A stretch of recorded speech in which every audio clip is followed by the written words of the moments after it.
After dating for 5 years, my fiancé told me he wasn't sure about marrying me. Then he joked in front of his friends, "If you were prettier, I'd marry you." This morning, his mom called me in tears. Dominic and I have been together for just over 5 years, engaged for the last 8 months. We met through mutual friends at a housewarming party, just two people hitting it off over a shared hatred of IPAs and love for 90s cartoons. Our relationship progressed at a comfortable pace, dating for a year, moving in together after 2, adopting our cat, Beans, at 3, and getting engaged last summer. The proposal wasn't extravagant, just a Saturday morning hike to our favorite lookout point, where he nervously fumbled the ring box out of his pocket. I said yes immediately. We set the date for this October and have been slowly planning everything. Well, mostly me planning while he nodded along. About 3 months ago, Dominic started making odd comments when we discussed wedding plans. Nothing outright negative, just hesitant. When I showed him potential venues, he'd say things like, "That's a lot of money for just one day," or, "Do we really need to invite all those people?" I brushed it off as typical guy behavior or budget concerns. Then came the delayed responses to my texts about wedding stuff. I'd send him options for caterers, and he'd reply hours later with just "looks fine" or "whatever you want." When I asked if everything was okay, he'd say he was just busy at work. His construction company had taken on some big projects, so it made sense. Last month, he started going out more with his work friend Paul. They'd grab beers after work or watch games at Paul's place. Again, nothing unusual, just more frequent than before. When he'd come home, he seemed distant, checking his phone more often and being less affectionate. I tried talking to my best friend Lena about it. She suggested pre-wedding jitters and recommended we have a date night to reconnect. So last Friday, I made reservations at this new Italian place downtown, put on a nice dress, not too fancy, just something I hadn't worn in a while, and even bought Dominic's favorite beer to have waiting in the fridge. The date night was a disaster. He seemed distracted throughout dinner, barely engaging in conversation. When I brought up finalizing our honeymoon plans, he dropped the bomb. He wasn't sure if he was ready for all this. Not just the honeymoon, but the wedding, marriage, everything. I was stunned. 5 years together, 8 months engaged, and now he wasn't sure. When I pressed him, he mentioned conversations with Paul about how marriage changes things and referenced Paul's brother's messy divorce. The discussion quickly escalated, with me trying not to cause a scene in the restaurant while feeling like my world was collapsing. We barely touched our entrees. The ride home was silent, thick with tension. At our apartment, he deflected further conversation, saying he needed time to think before sleeping on the couch. The next morning was painfully awkward. We moved around each other like strangers sharing an Airbnb. He mentioned meeting Paul and some work friends for lunch to watch the game at the Rusty Nail, the sports bar downtown. I was too emotionally drained to argue. A few hours later, Lena called and convinced me to get out of the apartment. We went for coffee and I unloaded everything. Lena listened patiently, suggesting that maybe Dominic was just experiencing normal pre-wedding anxiety. After coffee, we wandered around Target aimlessly, my usual stress relief activity. I bought some unnecessary throw pillows and new shampoo, because retail therapy is still therapy, right? By early evening, I felt calmer and decided to head home. I was pulling into our apartment complex when I got a text from Kylar, one of Dominic's coworkers I'd met at the company Christmas party. The message asked if I was okay, mentioning that things got weird at the Rusty Nail. I called Kylar instead of texting back. He sounded uncomfortable, initially reluctant to share details. With some pressing, he finally revealed what happened. The guys had been giving Dominic a hard time about wedding planning, and when Paul asked if he was ready to be with one woman forever, Dominic expressed doubts about the wedding timing. When Paul asked what was holding him back, Dominic, who was apparently drunk, said something like, "If you were prettier, I'd be more excited about marrying you." Then he laughed it off like it was a joke. Kylar told me he and some other guys called Dominic out for the comment, but Dominic just got defensive and said they couldn't take a joke. I sat in my car crying for 20 minutes after that call. The man I'd loved for 5 years, who I thought loved me, had publicly joked about my appearance being the reason he was hesitant to marry me. When I finally went inside, Dominic was passed out on the couch, still in his clothes from earlier. The apartment smelled like stale beer. I took Beans into the bedroom with me and locked the door. Sunday morning, I woke up to the smell of coffee and bacon, Dominic's standard apology breakfast. He looked hungover and sheepish, clearly hoping food would smooth things over. When I confronted him about what Kylar had told me, his face fell. He immediately tried to downplay it, claiming he was drunk and being stupid. According to him, the guys were ragging on him about being tied down, and he'd said something dumb to shut them up. His defense of guys being guys only made things worse. We argued about how he could humiliate me in front of his friends, with him insisting that wasn't his intention. He tried to explain that he was stressed about wedding costs and pressure, but I couldn't get past the fact that he'd used my appearance as the punchline to a cruel joke. I couldn't stay in the apartment with him. I grabbed my purse and headed for Elliot's place. My brother has always been my safe harbor during rough times. When I told him what happened, he was furious, ready to confront Dominic directly. I managed to calm him down, explaining that I just needed space and a place to stay while figuring things out. Throughout Sunday, Dominic kept texting apologies and pleas to come home and talk. I responded only once, saying I needed time. I called in sick to work on Monday, unable to face answering phones at the dental office while pretending everything was fine. Around 9 a.m. Monday morning, I got a call from Valerie, Dominic's mom. We've always gotten along well. She's been more supportive of our relationship than my own mother, who lives in Florida with husband number 3. She sounded upset, saying Dominic had called her the night before, and there was something important I needed to know. She asked if we could meet somewhere to talk, and that's where I am now. Sitting in my car outside the coffee shop where I'm supposed to meet Valerie in 15 minutes, wondering what else there could possibly be to know, and if my 5-year relationship is completely over. I never thought I'd be writing this post. I keep looking at my engagement ring, wondering if I should have seen this coming. Was I blind, or did things really change this suddenly? Should I hear Valerie out? What could she possibly tell me that would make any of this okay? First update. First, thank you all for the overwhelming support on my original post. I didn't expect thousands of comments. I tried to read as many as I could between crying sessions and stress eating the emergency Oreos from my brother's pantry. For those asking, yes, I met with Valerie, Dominic's mom, and I'll get to that at the end of this update. A lot has happened in the last 2 days, and I'm still processing everything. After posting on Monday, I called in sick to work again. My boss was understanding. I've only used 2 sick days in the past year, and apparently I sounded like death on the phone. I spent most of the morning in Elliot's spare room/storage closet, scrolling through your comments and trying to gather my thoughts. Around noon, Lena came over on her lunch break with sandwiches from that deli near the hospital where she works. I hadn't eaten much since Sunday, so even though I wasn't hungry, I forced myself to take a few bites. Lena gently reminded me that I couldn't avoid Dominic forever. We lived together, had joint accounts, and eventually would need to talk. She was right, obviously. I couldn't hide at my brother's place indefinitely, especially since Elliot's girlfriend was coming over for dinner that night. The last thing I wanted was to be the sad third wheel at their Taco Tuesday. After Lena left, I took a shower, borrowed one of Elliot's hoodies, don't judge, it was comforting, and drove back to my apartment. The whole way there, I rehearsed what I wanted to say. I wasn't going to yell, I wasn't going to cry, I was going to be calm and mature and get answers. When I pulled into our parking spot, I noticed Dominic's truck was there. He should have been at work. My stomach knotted as I walked up the stairs to our second-floor unit. I unlocked the door to find him on the couch in sweats, looking like he hadn't slept. Surrounded by wedding planning binders that I'd put together over the last 8 months, Beans was curled up next to him, the little traitor. He seemed surprised and relieved to see me. When I asked why he wasn't at work, he mentioned taking personal time. He'd apparently been looking through all the wedding plans, trying to figure out how he messed up so badly. I remained standing by the door, not ready to sit next to him, and told him that looking at wedding plans wasn't going to fix what he'd said. What followed was a long, difficult conversation. He apologized again for the bar comment, calling it inexcusable and claiming he didn't even believe it. When I asked why he would say something he didn't believe, he explained he was trying to look cool in front of his friends, a response that only made me angrier. I brought up his comments at dinner before the bar incident, reminding him that he'd expressed doubts about our wedding even when sober. He admitted to feeling stressed about multiple things, a work project falling behind schedule, Paul's constant marriage horror stories, and anxiety about our wedding budget. But instead of talking to me about these concerns, he'd bottled everything up until it exploded in the worst possible way. As our conversation progressed, he revealed something new, fears about turning into his father. Dominic rarely talked about his dad, who left when he was 12 after having an affair with a coworker and moving to Arizona to start a new family. Although Dominic had always insisted it didn't affect him much, he now confessed that he worried about having some genetic predisposition to cheat or abandon his family. I pointed out that he wasn't his father, and that genetics don't determine relationship choices. His response was telling. He wondered if he could really promise forever, when forever seemed so impossible based on what he'd witnessed growing up. When I asked if he'd discussed these fears with anyone else, he hesitated before admitting he'd been talking to Kyler sometimes. Apparently, they'd gotten closer since Kyler joined the company, and Kyler had gone through some relationship stuff too. I connected this to why Kyler had called me about the bar incident. He already knew about Dominic's doubts. The conversation took another difficult turn when I asked exactly what Dominic had been feeling. His answer was painfully honest. Scared, overwhelmed, and uncertain about marriage despite loving me. He explained that he kept thinking about how his parents seemed happy until suddenly they weren't, and he feared creating the same situation with us. I asked why he hadn't shared these feelings sooner. He claimed he was afraid I'd think he didn't love me enough. The irony wasn't lost on me. By hiding his fears, he'd created exactly the situation he was trying to avoid. When I questioned whether his joke about my appearance came from a real place of unattraction, he insisted he'd always found me attractive. He referenced our first meeting at the housewarming party, mentioning specific details about my green sweater and his terrible beer pong skills. According to him, the comment came from insecurity and a misguided attempt to seem in control in front of his friends, rather than appearing trapped. As we continued talking, I asked a crucial question. Were his doubts about marriage in general or about marrying me specifically? His hesitation before answering told me everything. He finally admitted that while his fears were primarily about marriage and commitment, part of him wondered if we were right for each other long term. This hurt more than the appearance comment. 5 years together, and he was still wondering if we were right for each other. When I pressed for specifics, he mentioned how we'd both changed since our early 20s. My increased need for planning versus my former spontaneity, his abandoned dreams of starting his own business. Although I pointed out that growth and change are normal in relationships, he questioned whether we'd grown together or apart. By this point, I felt emotionally drained. I told him I needed time away to process everything, his public humiliation, his hidden doubts, and now his uncertainty about our compatibility. He pleaded for us to work through it together, offering to try therapy or couples counseling, but I remained firm about needing space.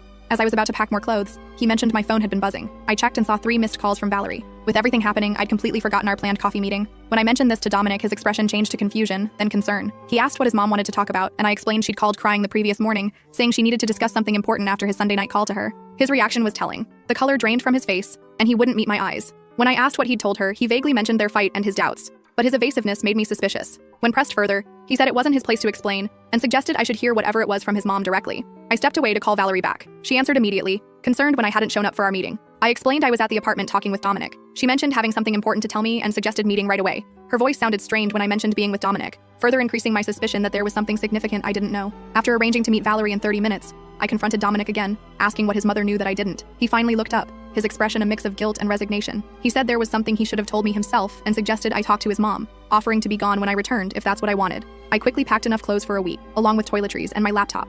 At the door, Dominic said he loved me, but I responded that sometimes love isn't enough. On my way to meet Valerie, Karina, Dominic's sister, called. She was clearly concerned, asking what was happening between Dominic and me. She mentioned hearing from Paul about the bar incident and noted that Dominic wasn't answering her texts while our mom seemed upset. When I explained I was heading to meet Valerie, Karina seemed surprised and asked if the meeting was about Maria. The name hit me like a truck. What about Maria? I asked. Karina's shocked reaction and quick backpedaling told me she'd accidentally revealed something important. She apologized and urged me to hear Valerie out, refusing to explain further despite my pressing. As I pulled into the coffee shop parking lot, I spotted Valerie already waiting at a table by the window. Her eyes were red-rimmed and puffy. Whatever she was about to tell me, I had a feeling it was going to change everything. My phone buzzed with a text as I walked toward her table. It was from Dominic. Whatever my mom tells you, please remember that I do love you. I just got scared and made terrible mistakes. I'll understand if you can't forgive me. I put my phone away, took a deep breath, and sat down across from Valerie. Second update.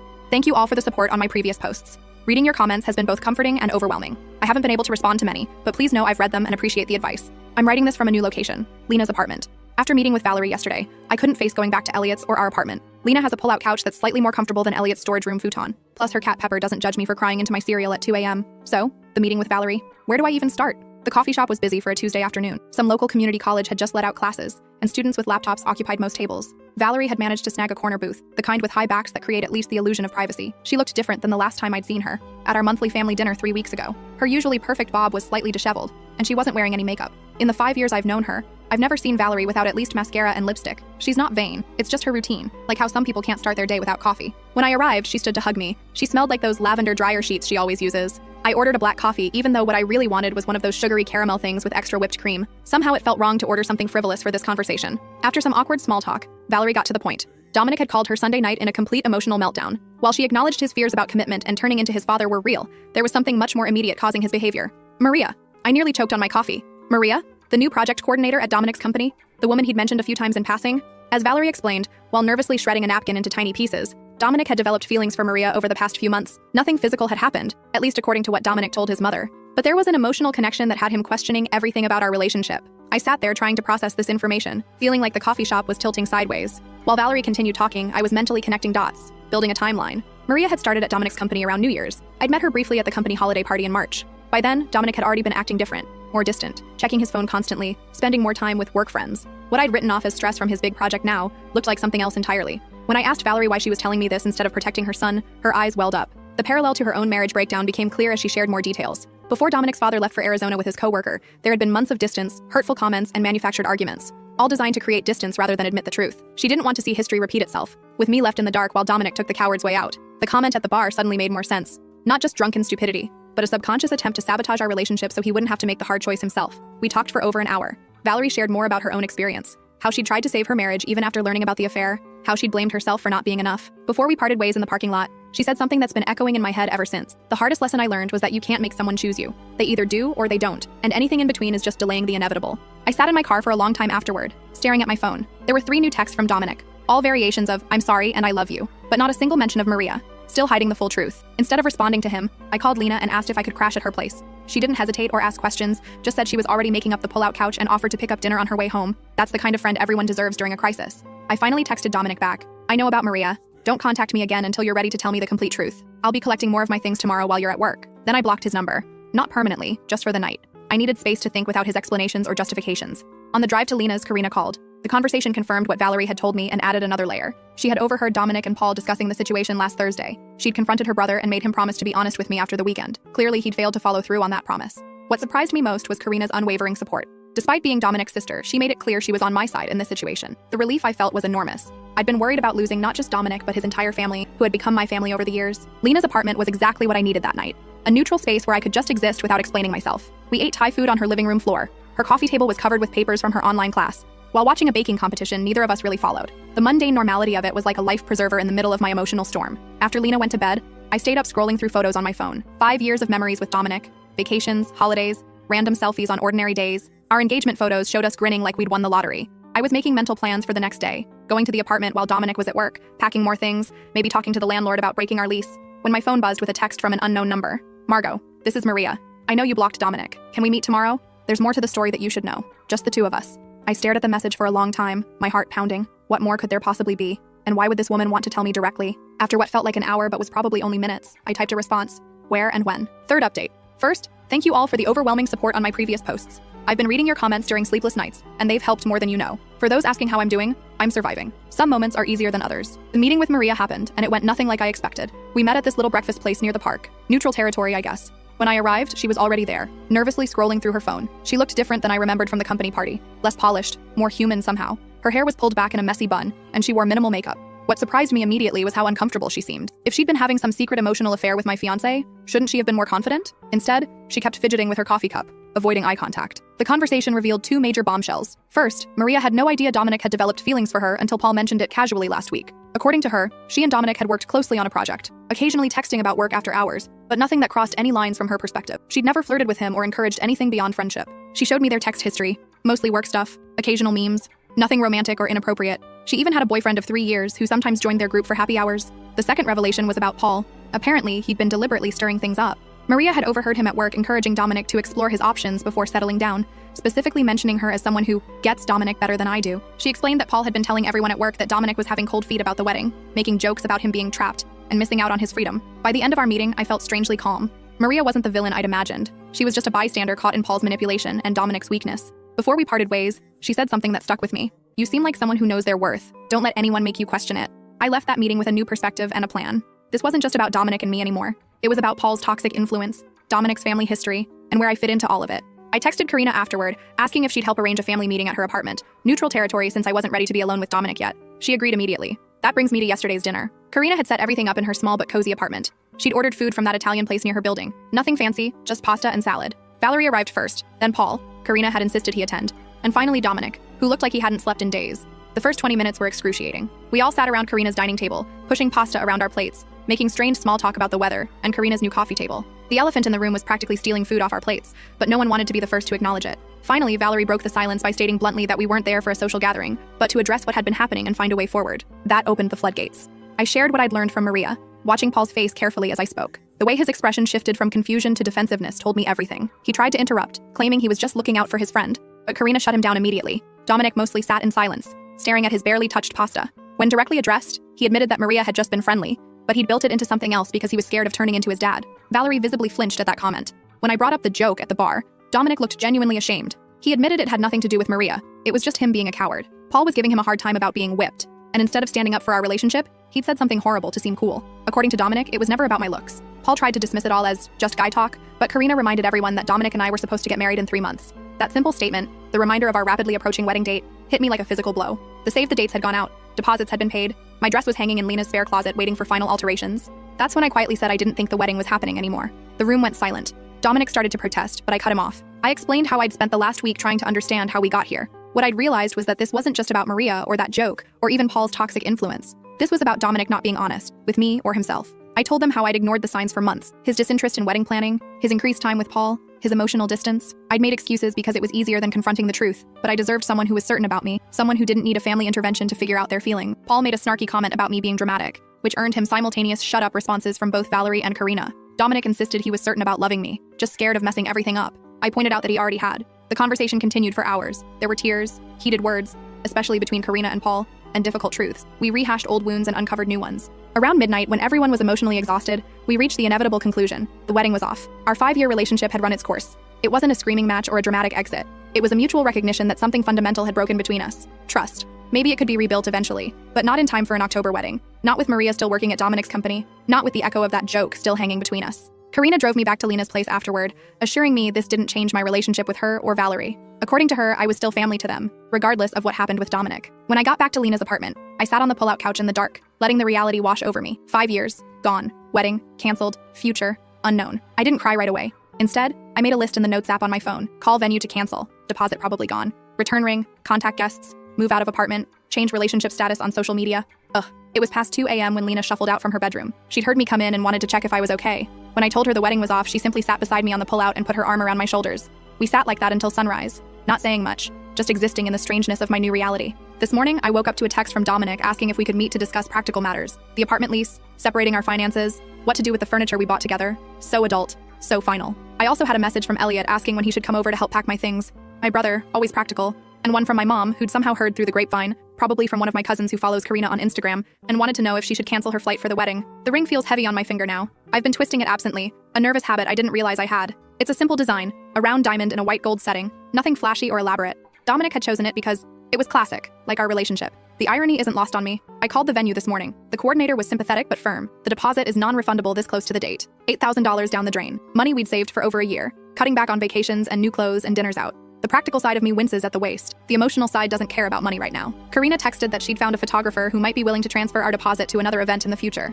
Valerie offered to help contact family members about the cancellation to spare me the awkward conversations. Small kindnesses in the aftermath. Paul, unsurprisingly, sent a non-apology text about how these things happen for a reason, and how I'd find someone better suited, eventually. I deleted it without responding. Maria sent a short message expressing her regret about the situation and assuring me again that nothing happened between them. I believe her, strangely enough. She seems like collateral damage in this mess. A convenient projection for Dominic's fears and Paul's manipulation. The hardest part is the mundane reminders. The wedding planning binder still sitting in my tote bag. The shared Spotify playlist we'd been building for the reception. The honeymoon research folder on my laptop. Little pieces of a future that no longer exists. Lena suggested I take a mental health day from work, but I decided to go in. Sitting at home scrolling through Reddit and overthinking everything seemed worse than the distraction of answering phones and filing insurance claims. My coworkers have been mercifully normal. Either they don't know yet, or they're politely pretending not to notice my puffy eyes and absent engagement ring. I'm meeting Dominic tomorrow at a coffee shop to exchange keys and discuss the apartment. He's agreed to move out since my name is on the lease, and he can stay with his cousin temporarily. Another practical conversation in the business of dismantling a relationship. Part of me still can't believe this is happening. Last month we were debating reception songs and testing cake flavors.